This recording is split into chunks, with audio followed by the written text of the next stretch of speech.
Welcome to the 2018 version of Irish Football Weekly with Josh Benjamin, that's me, and my co-host Tony Hunter, who's a former tight end for the Irish from the team 79 to 82, the 1900 version. And he was also a first-round draft pick by the Buffalo Bills, 12th overall, in the 83 draft. So you're going to hear us two talk about your favorite Irish team, the 2018 version. So let's go ahead and get started here. Tony, how you doing today?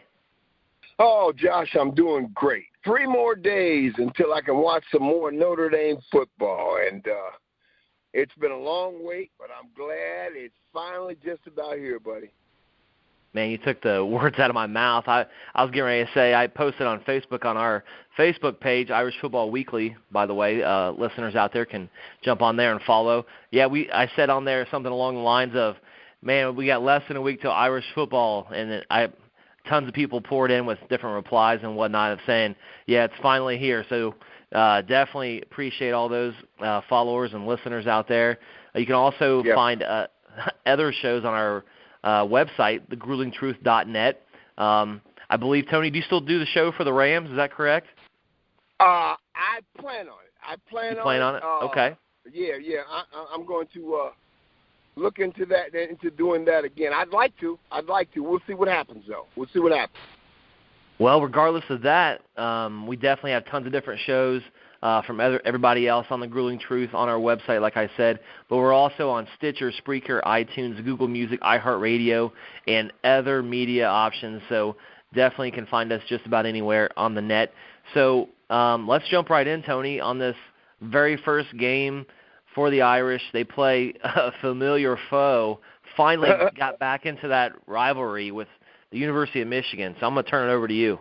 Oh, man, you know what? That's a rivalry. I'm glad they started that thing back up again. That's a big-time rivalry. It's a big game for both programs. One thing I want to mention right off the bat, in my 4 years at Notre Dame, we never lost to Michigan. I'm proud of that. That was the first game that I played as a freshman when I was at Notre Dame. I was supposed to kind of spell Dave Condeni, our starting wide receiver, my former high school teammate, was now the starting wide receiver at Notre Dame. We roomed together the night before the game, stayed up half the night talking about Notre Dame, old Notre Dame games, old Notre Dame players.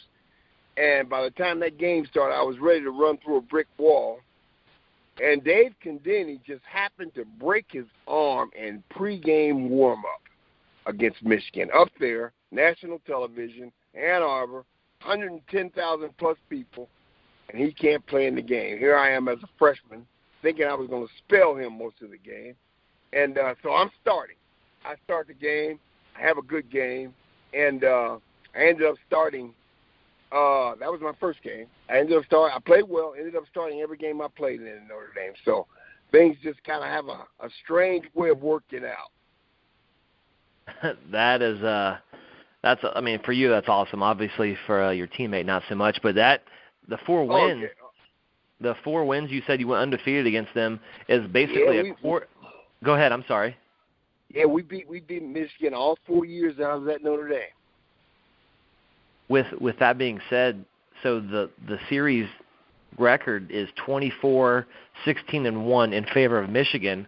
So basically, a quarter of the wins for Notre Dame have been from your era. So, I mean, that's kind of what? Good and bad, I guess, if you look at it different ways. Yeah, we beat them every year. Now, we had a tougher time with USC. I think we beat them once out of the 4 years I was at Notre Dame. But Michigan we beat 4 times. And the thing about this year that's so special, for one thing, Jim Harbaugh, this would be a huge feather in his cap as far as keeping his job up at Michigan, because he hasn't beaten Ohio State since he's been on campus up in Ann Arbor. I think he's only beaten Michigan State, their interstate rival. I think he's only beat them 1 time, and Wisconsin's beating them a lot in the Big Ten. So a win against Notre Dame to start the season off would be a nice win for Jim Harbaugh. But on the other hand, Brian Kelly's coming into the year. I think it's his 9th year. He's coming into his 9th year. And I think the coaches that have coached at Notre Dame for at least 9 years, here are some names for you. Knute Rockne, 13 years. Frank Leahy, 11 years. Eric Parsegian and Lou Holtz coached 11 years. Now, the only difference between those coaches I just named and Brian Kelly is that all those guys have national championships. Kelly's in his 9th year. Knute Rockne, national championship. I'm not sure how many, but I'm sure he has a. Frank Leahy, national championship. Aaron and Lou Holtz, national championship. Now that Brian Kelly's going into his 9th year, we need to get that national championship squared away for him. So, absolutely. I think with Brian Kelly, and actually his record against Michigan is 2-3, so he needs to get that back above 500. But a lot of great names there, like you mentioned, that he's involved in, and hopefully he carries on the torch, I guess, so to speak, with being able to win a national championship very, very soon, if not this year. So no question about it. Well, it definitely starts this Saturday at 7:30 Eastern Time up there at Notre Dame Stadium, and it's on NBC, of course.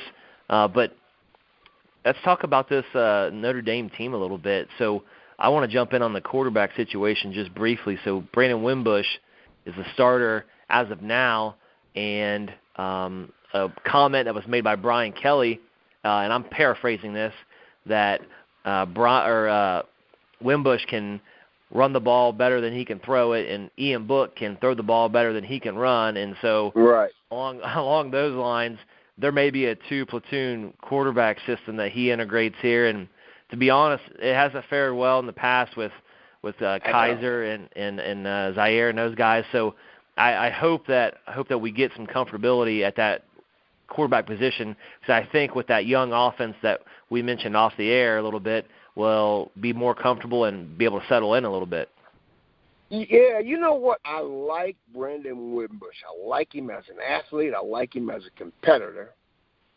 He needs to improve on throwing the football, no question about that. And I hear that he has. This past spring, I hear that he's gotten better. I hear that he's gotten better as far as the passing game is concerned. But I like the idea that here's a guy that had never played college football before, coming in, leading Notre Dame to a 10-3 season, and also a victory in the Citrus Bowl.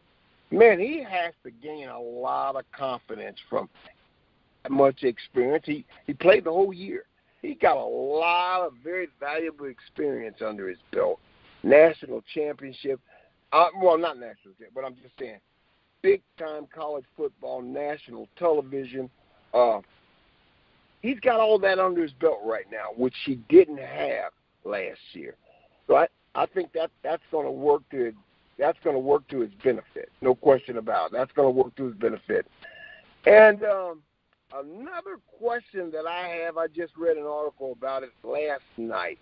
Dexter Williams. I'm not sure of all the particulars of it, Josh, but it appears that he may be suspended for 4 games, even though I read an article yesterday where Brian Kelly was saying that Dexter Williams will be dressed and on the field against Michigan.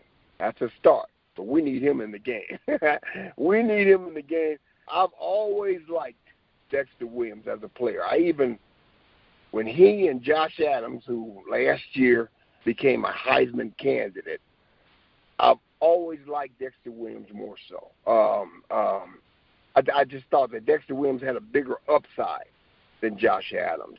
But Josh went on to have a great year, and I think he's in Philadelphia right now, trying out for Philadelphia, the Eagles.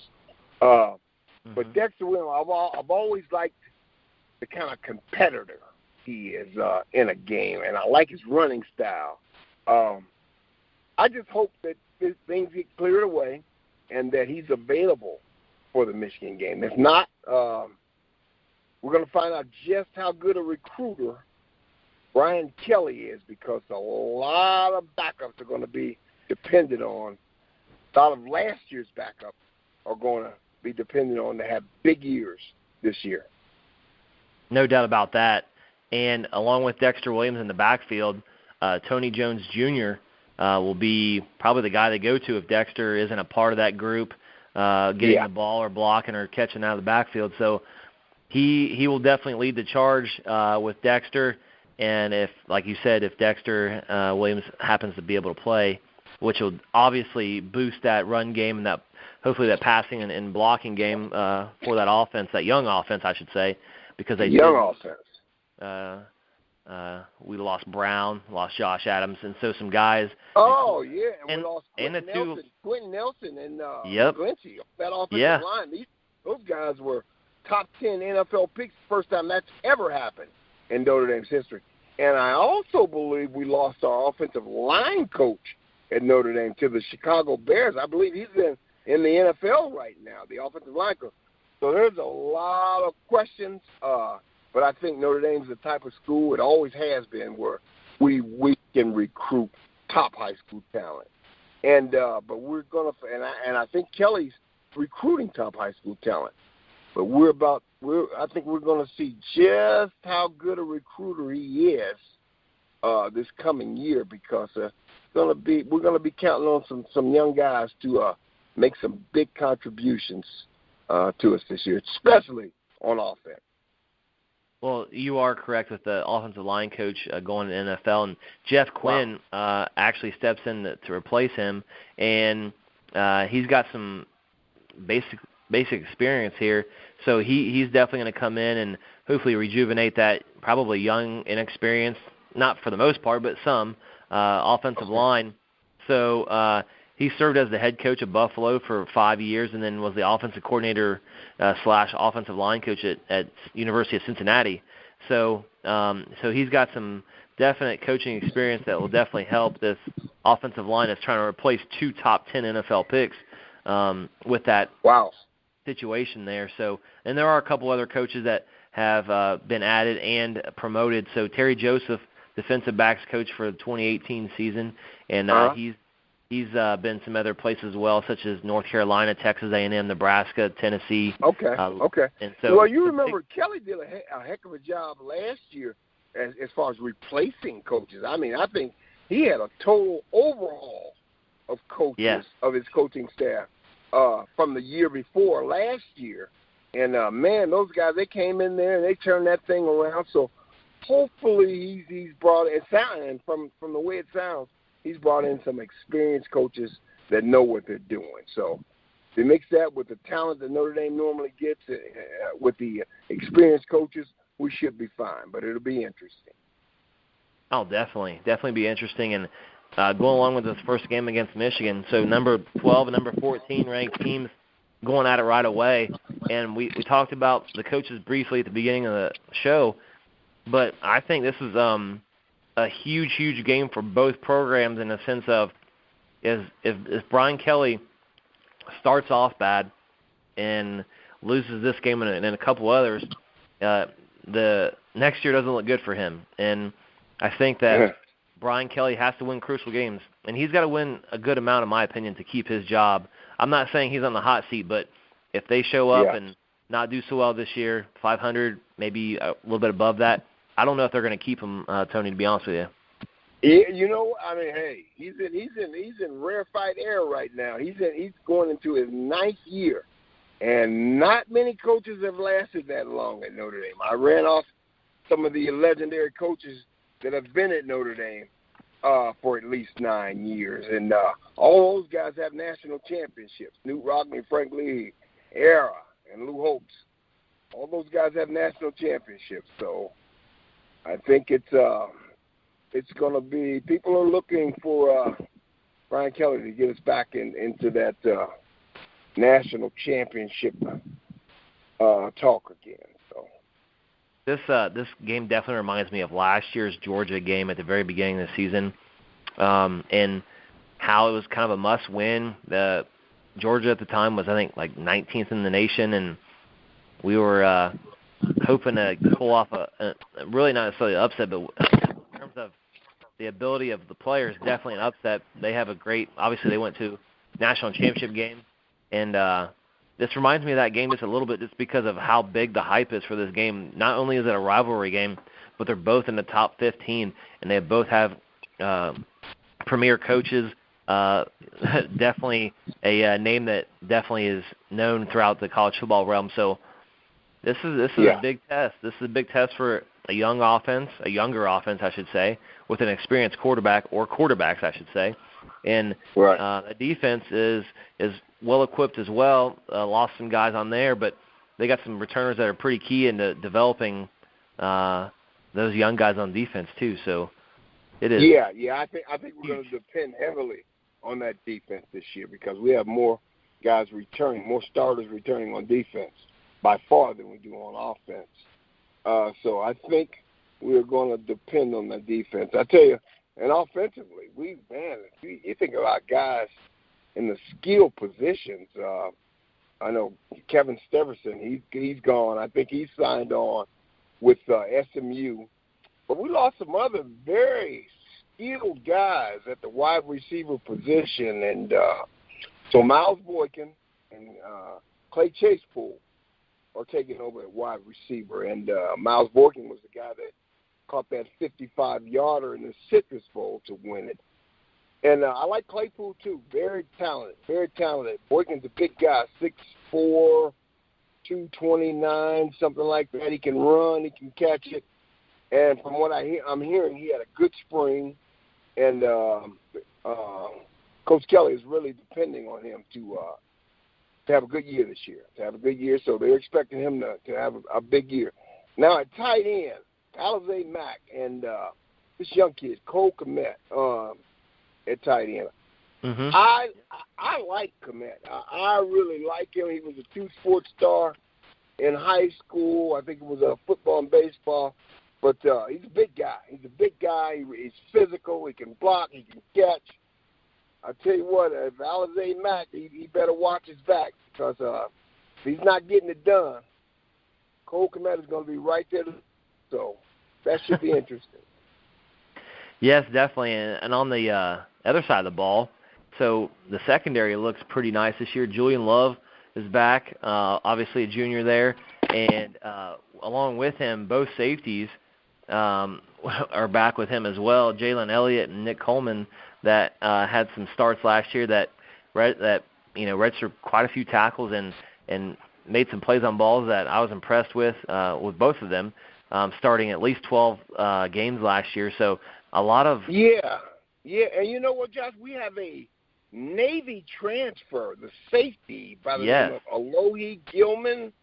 Mm-hmm. I've been hearing a lot of good things about him from this year's spring football.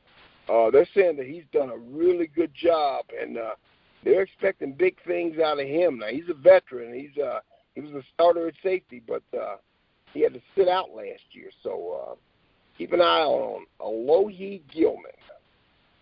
Yeah, and along with that short story there, so he had to sit out last season due to the NCAA transfer rules.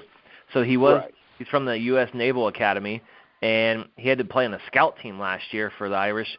And, as a freshman at Navy, I mean, he had 76 tackles, 5 for loss. Wow. He broke up passes, forced fumbles, and so, I mean, he's around the ball. He's a guy that is a heat-seeking missile, essentially finding that ball and getting there and making a play somehow, some way. So definitely watch out for Gilman. Navy has a tough schedule. They play big-time college football. Oh, yeah. Oh, absolutely. Yeah, they don't – the great thing about and I'm just breaking off Notre Dame here a little bit, but those types of entities it's awesome that they go against the best. And so I definitely just want to give them the props for doing such a thing. So, but anyway, yeah, definitely defensively, the secondary looks nice. And also the linebackers. I know we had some leave. Coney left, of course, went to the NFL there. I'm sorry, not Coney. I mean Niles Morgan. I apologize. And Greer Martini both, left to the NFL. But we have Tavon Coney and Drew Tranquill, which Tranquill was a safety at some point and moved down to the linebacker spot. So Coney and Tranquill are back, which is awesome. They did lose Morgan and Martini, but another good experienced group that can mentor those young guys. Right.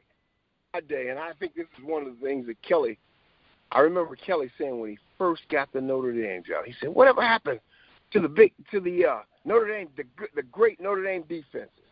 And back when I went into Notre Dame as a freshman, we had always had really great defenses. I can remember Big Ross Brown and Willie Fry. I can go on and on to the great Notre Dame defensive personnel that we used to have. And maybe Kelly is going to get his wish this year where he's going to see a dominant Notre Dame defensive team for a change. So, yep. Well, just going down the line there, we start with the secondary, talk about the linebackers. Let's talk about the D-line just a little bit. So they have 3 of the 4 starters coming back, which is outstanding. Okay, so the Irish defensive line has a graduate student, Jonathan Bonner, and Jerry Tillery and Hayes, Dalen Hayes, are down there in the trenches. So Bonner started 13 games last year, made some impact, and those other 2 guys, Tillery and Hayes, both had double-digit starts as well. So that defense, like you said earlier, it's going to look good, in my opinion. Now, obviously, will that translate into Game 1 with Michigan, rivalry at home, under the lights? Right. We'll find out with the new defensive coordinator that they promoted. So we'll see. We'll see how all those guys react to that new system a little bit. I'm sure he kind of kept the same ideas and the same things, but I bet terminology is maybe a little bit different under Clark Lee, who was definitely the defensive line coach last year for them. So we'll see how that goes. And I think that defensively, they're definitely going to make it tough on that Michigan offense. Yeah, I think our defense is going to have to carry us at least the first half of the season, and so that our quarterback Brandon Wimbush can get on the same page with our young receivers. And but you know, I have no worries. Notre Dame recruits some of the best athletes in all of high school football, and we always have.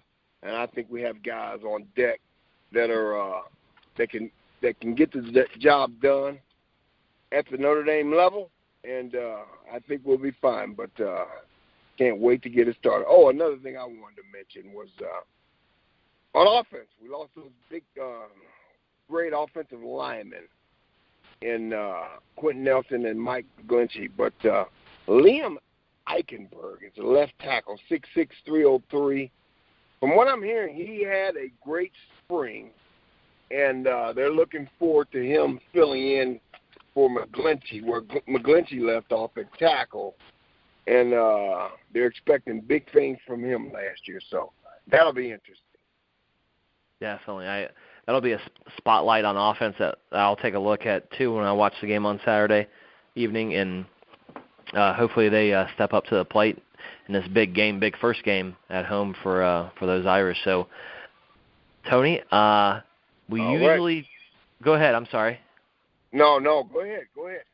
Well, normally we do the top 3, or we do the 3 biggest games this week, okay? 3 toughest picks, which I do have 3.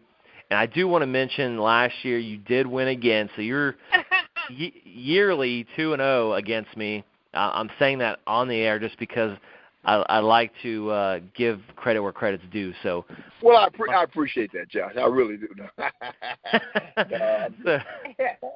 So we do have 3 good games this weekend. So the first game I have on here is number 6 Washington playing against number 9 Auburn. So Auburn's traveling to Washington to play.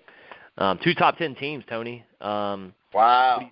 What do you think? All right, man, I tell you, I picked against Washington a few times last year, and, man, they threw me under the bus. So, I guess I still haven't learned my lesson because I was teammates with some guys. I was teammates in the NFL with quite a few guys that played at Auburn, and, man, those guys play with a lot of intensity. They love football. Auburn's ranked number 9 going into the season. I'm going to have to go with Auburn. All right. Well, just like normal fashion, I'm going to go against you. And I'm going to choose Washington for the time factor, them traveling all the way the West Coast up north, northwest there and playing. So I'm going to choose Washington on the home win there. So That's second game, tough, it will be. It will be. I totally agree with that. Second game, it's a pretty good one. It's definitely a flashy game. Number 8 Miami plays at home against number 25 LSU. Whoa. Yeah, that's what I said. Whoa. I played Miami in Miami a few times, and believe you me, it's no fun. I don't know if they had that same type of intensity that they used to have down there. Boy, oh boy, but it was always tough to play Miami at home, and I'm going to go with Miami at home. I'm going to take the Hurricanes as well. The first game of the season is a little rough for the away team to travel and adapt right away, which it may not be the case here, but I'm going to go with Miami as well. It's hot down there. LSU, it might be hot where they play at home, but I know Miami has that heat going on, and so I'm going to no question. And you know what, Josh? When I was at Notre Dame, we used to play Miami in December, where there might be 2 or 3 feet of snow on the ground up at Notre Dame, and it's 10, 15 degrees, and we're practicing that inside trying to simulate the heat. But you can't simulate that heat in Miami until you get down there. You don't know what it's like until you get down there in game conditions and you start running around trying to play against one of the best teams in the country in that heat in December. And I think that's a huge factor for Miami, that heat down there, because they're used to playing in it. Oh, yeah, totally agree with you on that right there. So we both picked Miami. The last game, number 20, Virginia Tech, traveling to number 19, Florida State. Number 19, Florida State. Virginia. What is Virginia Tech? Virginia Tech, they're 20th. And they're going against who again now? Florida State, number 19, at Florida State, by the way. Florida State. I'll take Florida State down there. They're at home, and I'll take Florida State. I will take them as well. If I had to choose another team that I would want to watch, it's Florida State. I want to see how they react to their new coach, Willie Taggart, and see how they adapt to how he coaches and that staff. But I'm going to pick FSU on that one as well. So we both got 2 of the same, 1 different. Hopefully all 3 of mine win, no offense. All right, good deal, buddy. All right, so to the important part, it's time to make our predictions for the Irish game. So what do you have? What's your Irish prediction, Tony? What do you got? I think I'm going to go – we're going to score 28 points, and our defense is going to hold them to 17. 28-17 Irish at home. All right, 28-17 Irish at home. It's a good – I like it for obvious reasons. I think it's going to be a little bit closer. I think that offense still has to prove to me some things to get on the same page and be able to play in such a high-tempo, high-intensity game, rivalry game. So I'm going to go with 21-17. So it's going to be a little bit closer, 21-17. I think that defense is going to play extremely well. And I think special teams might play a role in this game. Usually does at the beginning of the year with different games and different situations. So I'm gonna say that score there. So that's Irish prediction time. And so, folks, you can definitely catch all of our shows on our website, thegruelingtruth.net. This is the very first one of the 2018 season. So make sure you listen to this a couple times before Saturday. You can hear about all the different things that we discussed, of course. But you can go to multiple media places such as Stitcher, Spreaker, Google Music, iTunes, iHeartRadio to find our shows. And also our other shows that are well documented, well said by other guys and gals on our website, The Grueling Truth. So definitely hit those up and take a look at those. But, Tony, you got anything else? I think that's a wrap. That went pretty quick. Yeah. That's pretty much from me. Josh, I'm just looking forward to the game, and all the speculation is out the window, and it's back to playing football. Been waiting for it for a long time. Yeah, I Can't say that enough, but I'm excited for Irish to take the field on Saturday. Can't wait for that, like you said. So, well, listeners, appreciate you listening.